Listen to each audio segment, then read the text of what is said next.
ಅನುಬಂಧ ಸ್ವರ್ಗವೇ ನಾಚುವ ಹಾಗಿದೆ. ಇಲ್ಲಿ ಮೊಗ್ಗು ಅರಳಿದರೆ ಹೂವಿಗೆ 1000 ವರ್ಷವೇ.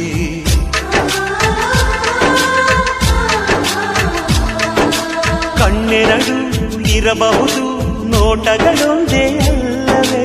ರೂಪಗಳು ಎರಡೆರಡು, ಹೃದಯ ಒಂದೇ ಅಲ್ಲವೇ? ಈ ಜೀವನ ಸಂಜೀವಿನಿ, ಇದು ಅಣ್ಣನಾಶಯ, ನೀ ಹೇಳು ಶುಭಾಶಯ. ನಮ್ಮ ಮನೆಯಲ್ಲಿ ದಿನವೂ ಮಿರುಗೋ ಚೈತ್ರವೇ, ಬೆಳದಿಂಗಳ ಈ ಪ್ರೀತಿ ಕರಗಲು ಸಾಧ್ಯವೇ? ಹೆಚ್ಚೇನಿನ ಸವಿಗೂಡಿದು ಇಲ್ಲಿ ಪ್ರೀತಿಯ ಪರಮಾನ, ಪ್ರೀತಿಯ ಯಜಮಾನ. ನಮ್ಮ ಮನೆಯಲ್ಲಿ ದಿನವೂ ಮಿರುಗೋ ಚೈತ್ರವೇ, ಬೆಳದಿಂಗಳ ಈ ಪ್ರೀತಿ ಕರಗಲು ಸಾಧ್ಯವೇ?